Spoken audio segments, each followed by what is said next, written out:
मग आता आपण काल काय काय बघितलं होतं, मोशन कशामध्ये, त्याच्यानंतर मोशन कशामध्ये प्रेझेंट आहे कशामध्ये ॲब्सेंट आहे ते बघितलं, त्याच्यानंतर डिस्टन्स आणि डिस्प्लेसमेंट मध्ये फरक बघितला, म्हणजे डेफिनेशन बघितलं, पुन्हा स्पीड आणि वेलोसिटी बघितलं, वेक्टर आणि स्केलर क्वांटिटी बघितलं. त्याच्यानंतर आता स्पीड मध्ये काय होतं की डायरेक्शन नसते, पण वेलोसिटी मध्ये डायरेक्शन असते. आता ह्याच्या पुढचं आता आपल्याला बघायचंय. आता बघा, in the first example on the page 1 the straight line distance between the house of the Sheetal and संगीत हाऊस 500 मीटर आहे. समजतंय का? हे आपलं जे इथलं जे डिस्टन्स होतं ते किती होतं, म्हणजे इथं शीतल हाऊस होतं, समजतंय, इथं संगीत हाऊस होतं.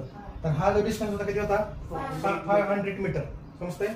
आणि परत पुन्हा आणि Sangeet house to school distance 1200 metre. आता हा जो डिस्टन्स होता संगीत हाऊस पासून जे स्कूल होतं इथं, हे स्कूल, हे संगीत हाऊस, हे शीतल हाऊस. समजतंय.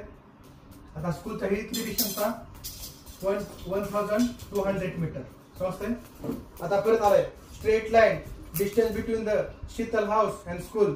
आता ही दोघांचं हाऊस होतं, शीतल आणि प्रशांत हाऊस होतं इथं. समजतंय का? आणि हा जो ट्रेट डिस्टन्स होता असा स्कूलला, तो किती होता, 1300 मीटर. समजतंय. तर आता इथं पुढे काय दिलं बघा, suppose the Sheetal take the 5 minute to reach the Sangeet house. आता इथं बघा, हिला एवढं डिस्टन्स कव्हर करण्यासाठी किती मिनिट लागते, 5 मिनिट. समजतंय.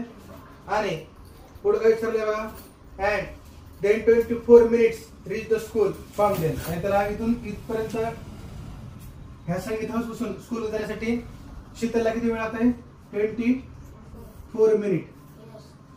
समजतंय. म्हणजे हे डिस्टन्स किती, शीतल हाऊस पासून ते संगीत हाऊसचं डिस्टन्स किती, 500 मीटर.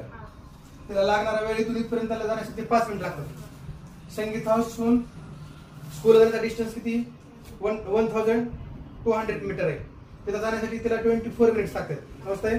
आणि शीतल हाऊस हे डायरेक्ट स्कूलचं डिस्टन्स किती, 1300 मीटर. समजतंय. आता हे आपल्याला काय दिले बघा. आता पहिला पाथ जो आहे Sheetal speed along the path ए. आता ह्याला आपण पाथ ए म्हणलो होतो काल. समजतंय. आणि हा दुसरा हिचं दिला आहे, हे कोणता आहे, हा पाथ बी आहे. आता पाथ ए हे डिस्टन्स बघा.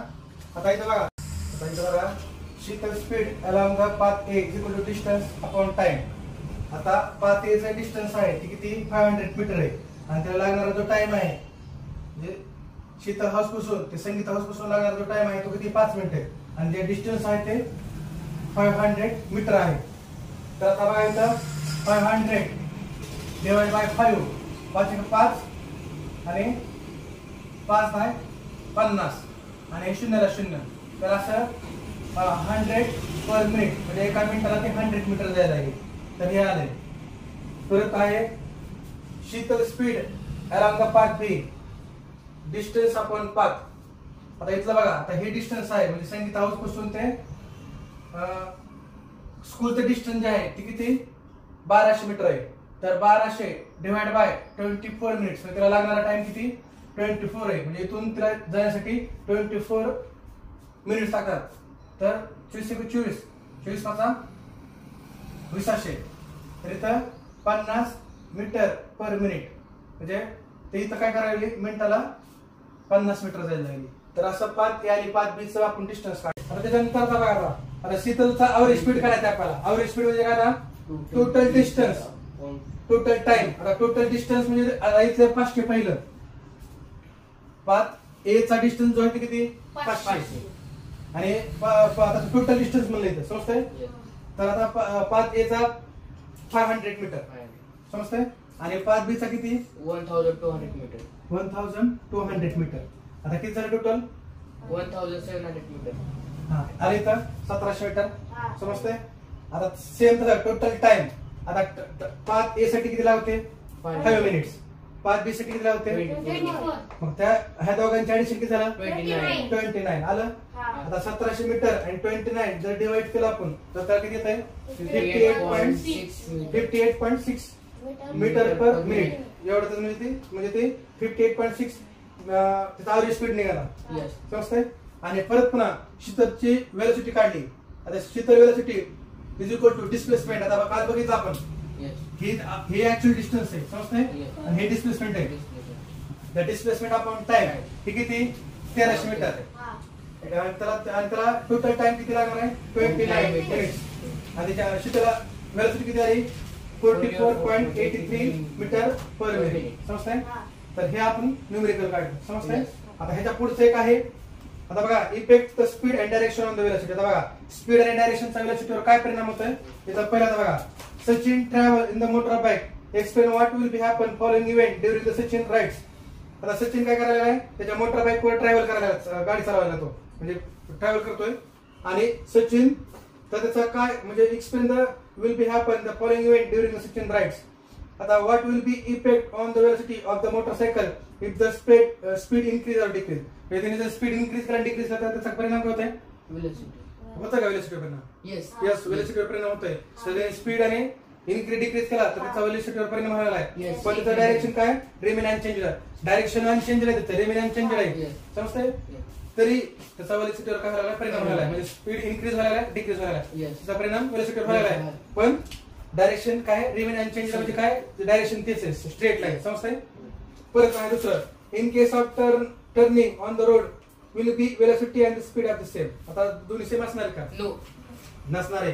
वेलोसिटीवर काय व्हायला लागले तर दिले बघा if Sachin change the direction of the motorcycle the keeping speed constant what will be effect on the velocity. आता डायरेक्शन मध्ये काय डायरेक्शन म्हणजे काय वेलोसिटी तुमची समजतंय आणि स्पीडचं डायरेक्शनशी काय घेणं नाही समजतंय का. तर if changing the direction of motorcycle keep the speed constant म्हणजे डायरेक्शन जर मोटरसायकलला बदललं टर्नला तर त्याचा वेलोसिटीवर परिणाम व्हायला नाही का तर व्हायला लागला समजतंय. Yes. जर ज्यावेळेस आपण टर्न मारतो तर त्या स्पीड पण कमी व्हायला लागलाय Yes. and velocity Velocity. म्हणजे स्पीड हा डायरेक्शनची काय घेणं देणं नाही स्पीडला पण वेलोसिटीला डायरेक्शनची घेणं देणं आहे समजतंय का. दुसरा पॉईंट हा आणि तिसरा पॉईंट काय if the turning Sachin changing the direction as well as speed motorcycle what will be effect the velocity. आता तिने डायरेक्शन पण चेंज केला आणि स्पीड पण चेंज केला तर त्याचा वेलोसिटी सुद्धा काय होणार आहे Effects of that. हा म्हणजे चेंज होणार आहे. It clearly from the velocity depend upon the speed of the direction. याच्यातून आपण काय शिकलो तर वेलोसिटी हे स्पीडवर पण डिपेंड आहे आणि डायरेक्शनवर पण डिपेंड आहे समजतंय. Yes. The velocity changing by आणि त्याच्यामुळे वेलोसिटी चेंज व्हायला लागली. बघा changing the speed keeping the direction same. Direction जरी सेम असेल आपलं पण स्पीड बदलला तर वेलोसिटी काय बदलायला लागली समजतंय. पुन्हा डायरेक्शन काय चेंज झालं तर while keeping the speed same म्हणजे स्पीड जरी सेम असला तरी काय लागले डायरेक्शन चेंज व्हायला वेलोसिटीचं. Yes. आणि तिसरं काय changing the speed as well as direction या ठिकाणी स्पीड पण चेंज व्हायला आणि डायरेक्शन पण चेंज व्हायला समजतंय. Yes. तर हे तीन गोष्टी त्याचा इफेक्ट होत आहे. इफेक्ट स्पीड अँड डायरेक्शन म्हणजे वेलोसिटीवरचा दोन्हीचा पण काय व्हायला स्पीड अँड डायरेक्शनचा वेलोसिटीवर इफेक्ट व्हायला समजतंय. तर हे आजचा आपण